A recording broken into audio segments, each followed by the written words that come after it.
Assalamu alaikum. Welcome to Pathfinder English School, dear learners. Today we are going to discuss answering questions from the PACES, a mother in Manville. Answering questions discuss করার জন্য আমরা যে কিছু rules এখানে উপস্থাপন করতে চাচ্ছি প্রথমে রুলসগুলো একটু মনে রাখতে হবে সংক্ষিপ্ত কয়েকটি রুল মাত্র অর্থাৎ অ্যানসারিং কোয়েশ্চেন্স এর সমাধানের জন্য প্রথমেই বেসিস থেকে অথবা কোয়েশ্চেন থেকে সাবজেক্ট বসাতে হবে এই তিনটি কাজ প্রথমে করতে হবে প্রথমে সাবজেক্ট বসাতে হবে কোয়েশ্চেন সেন্টেন্স থেকে অথবা পেজেস থেকে সাবজেক্ট বসানোর পর কোয়েশ্চেন সেন্টেন্স থেকে টেন্স অনুযায়ী ভার্ব এবং ভার্বের সঙ্গে যদি অতিরিক্ত শব্দ থাকে যেমন object complement modifier that is verb plus extra word যদি থাকে সেগুলো সাবজেক্টের পরে বসবে এবং ভার্বটি বসবে কোয়েশ্চেন সেন্টেন্স থেকে কখনো কখনো পেসিস থেকেও ভার্ব বসানো যায় এরপর সাবজেক্ট এবং ভার্ব বসে গেলে ভার্বের সঙ্গে অতিরিক্ত শব্দ থাকলে তা তো বসবেই বসে যাওয়ার পরে ডাব্লিউএস যে ওয়ার্ডটি থাকবে এই ওয়ার্ডটির উত্তর পেসিস থেকে খুঁজে তারপর বসাতে হবে এই তিনটি কাজ করলেই কোয়েশ্চেন যে কোয়েশ্চেনের যে সেন্টেন্সের যে উত্তর সেটি এই তিনটি টেকনিক বা তিনটি স্টেপ অবলম্বন করলেই কিন্তু উত্তর সহজেই হয়ে যাবে তো যেহেতু প্রথমে সাবজেক্ট লিখতে হয় সুতরাং আমাদেরকে প্রথমে সাবজেক্ট কাকে বলে চিনতে হবে যার সম্পর্কে কিছু বলা হয় সেন্টেন্সে যার সম্পর্কে বা যে বিষয় সম্পর্কে কিছু বলা হয় সেটি সাবজেক্ট সহজ কথায় যার সম্পর্কে কিছু বলা হয় তাকে সাবজেক্ট বলে দেখি আমরা মাদার ইন মেনভিল থেকে গুরুত্বপূর্ণ কয়েকটি ওপেন এন্ডেড কোয়েশ্চেন্স আজকে সমাধান করব প্রথম যে কোয়েশ্চেনটি আছে why was the authoress impressed with Jerry অথরেস কেন জেরির প্রতি মুগ্ধ হয়েছিল পেসিস যদি আমরা অনুবাদ করি তাহলে আমরা একটি গুণ জেরির খুঁজে পাই সেটি হচ্ছে ইন্টিগ্রিটি এটি একদম সবার চোখে পড়ে কেন জেরি মুগ্ধ হয়েছিল বিকজ অফ হিজ ইন্টিগ্রিটি তার ইন্টিগ্রিটি বা সততা বা সাধুতার জন্য তো পেসিসের যে অংশটুকু আমরা পেয়েছি এটি আমরা পরে লিখব তো আমরা যেই কৌশল আমরা শিখেছি প্রথমে সাবজেক্ট বসে ফেলতে হবে কার সম্পর্কে বলা হয়েছে দা অথরেস সম্পর্কে তাহলে সাবজেক্ট এখানে দা অথরেস আর ভার্ব কি হবে ওয়াজ প্লাস এখানে মেইন ভার্ব আছে ইমপ্রেসড তাহলে ওয়াজ ইমপ্রেসড উইথ জেরি হচ্ছে ভার্বের সঙ্গে অতিরিক্ত শব্দ আমরা বলেছিলাম যে ভার্বের সঙ্গে যদি অতিরিক্ত শব্দ থাকে সেগুলো বসবে তাহলে subject the authoress was impressed verb with Jerry এটি একটি অতিরিক্ত অংশ ভার্বের সঙ্গে তারপরে হোয়াই এর উত্তর ইন্টিগ্রিটি এখানে আমরা বসালাম আমরা জানি হোয়াই যে ডাব্লিউএইচ ওয়ার্ড এই ওয়ার্ডের পরিবর্তে আমরা বিকজ অফ কখনো আবার বিকজও বসে বিকজ কখন বসে যখন এই বিকজের পরে কোনো পূর্ণ সেন্টেন্স বসে আর যদি শুধু ওয়ার্ড বসে তাহলে বিকজ অফ বসাতে হয় বিকজ অফ বসাইছি আমরা কি কারণে হোয়াই এর পরিবর্তে হোয়াই ডাব্লিউএইচ ওয়ার্ডের পরিবর্তে বিকজ অফ তো ইন্টিগ্রিটি শব্দটি আমরা কোথায় পেয়েছি পেসিজে পেয়েছি এটা হচ্ছে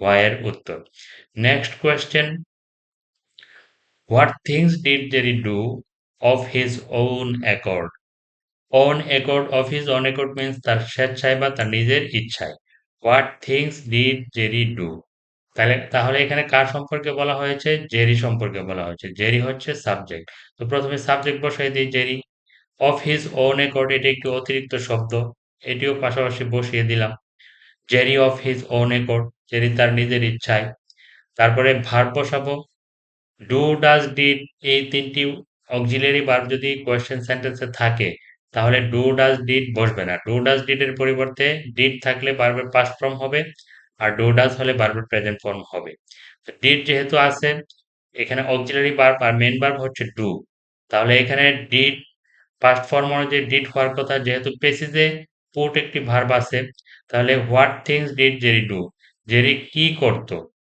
জেরি কি করত আমরা দেখি অফ হিজ ওন অ্যাকর্ড এটি একটি কিওয়ার্ড এই কিওয়ার্ডটি দিয়ে আমরা খুঁজে বের করবো অফ হিজ ওন অ্যাকর্ড তার নিজের ইচ্ছায় জেরি কি করত put kindling and medium wood এই কাজটি জেরি করত kindling and medium wood means ছোট লাকড়ি এবং মাঝারি লাকড়ি সে কি করত সংরক্ষণ করত তো এটি হচ্ছে what things did Jerry do what এর উত্তর তা আমরা প্রথমে subject Jerry of his own accord এটি সাবজেক্ট প্লাস অতিরিক্ত অংশ এরপর আমরা ভার্ব বসাবো এখানে ডিড যেহেতু পাস্ট ফর্ম পুটের পাস্ট ফর্ম পুটি পুট আমরা এটি পেজ থেকে বসিয়ে দিলাম ভার্ব তারপরে কি বসাবো সাবজেক্ট এবং ভার্ব বসে গেছে হোয়াটের উত্তর কোনটি পুট কিন্ডলিং অ্যান্ড মিডিয়াম উড। সে ছোট এবং মাঝারি লাকড়ি কি করত? সংরক্ষণ বা রাখত। So that I might always have dry fire materials ready in case of sudden weather. এই অতিরিক্ত অংশটুকু দিলেও ভালো হবে। তাহলে এখানে I might always, এখানে যেহেতু I might always আছে, এটি লেখা যাবে না। So that the authoress might always. I এখানে authoress নিজে বলছেন। প্রশ্নের উত্তর তো আমরা authoress নিজে বলছেন, এটি আমরা লিখতে পারবো না। আমরা লিখব থার্ড পারসনে, লিখব she অথবা the authoress. So that the authoress might always have dry fire material ready in case of certain wet weather. এটি পেজ থেকে নেওয়া। শেষ, প্রথমে সাবজেক্ট বসালাম, তারপরে ভার্ব, তারপরে হোয়াটের উত্তর। এই প্রশ্নের উত্তর শেষ। নেক্সট কোয়েশ্চেন, হোয়ার ওয়াজ এ কাবিহুল? কাবিহুল অর্থ হচ্ছে গর্ত।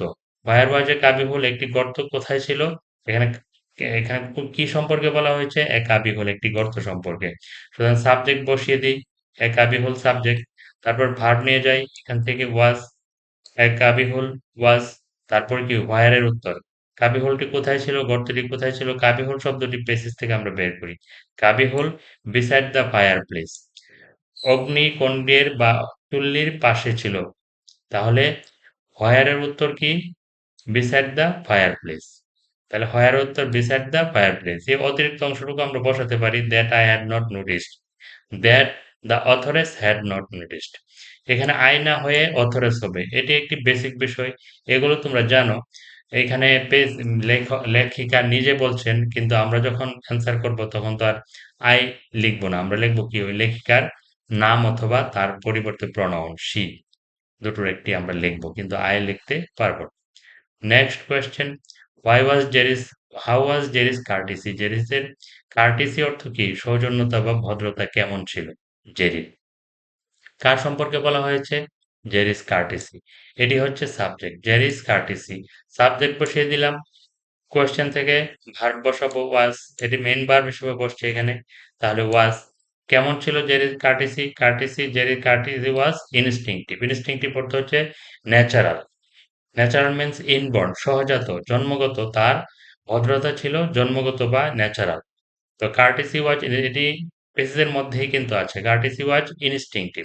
তাহলে জেরিস কার্টেসি সাবজেক্ট, ওয়াজ ভার্ব, পেসেজ থেকে প্রশ্ন থেকে নিয়েছি।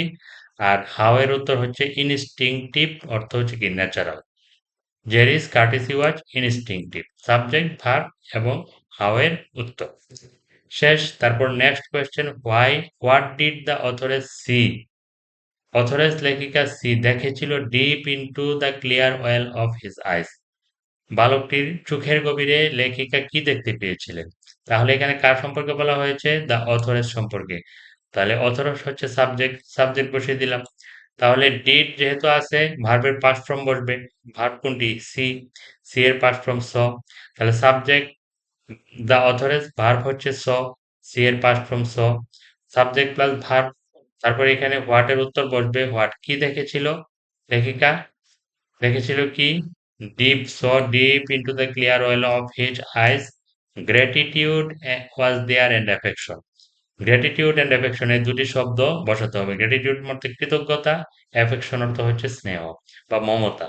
লেখিকা এই দুটি গুণ দেখেছিল। তাহলে হোয়াট এর উত্তর কি হবে? So gratitude and affection into the clear well of his eyes. এটি হচ্ছে অ্যাডভার্ব। অ্যাডভার্ব সাধারণত এই প্রশ্নে এখানে থাকলেও অ্যাডভার্ব সাধারণত কি অবজেক্টের পরে বসে। তাহলে যেহেতু তিনি দেখেছিলেন গ্র্যাটিটিউড এন্ড অ্যাফেকশন, এটি দেখার পরে কোথায় দেখেছিলেন? Into the clear well of his eyes, এটি একটি অ্যাডভার্ব, এটি প্রশ্নেই আছে।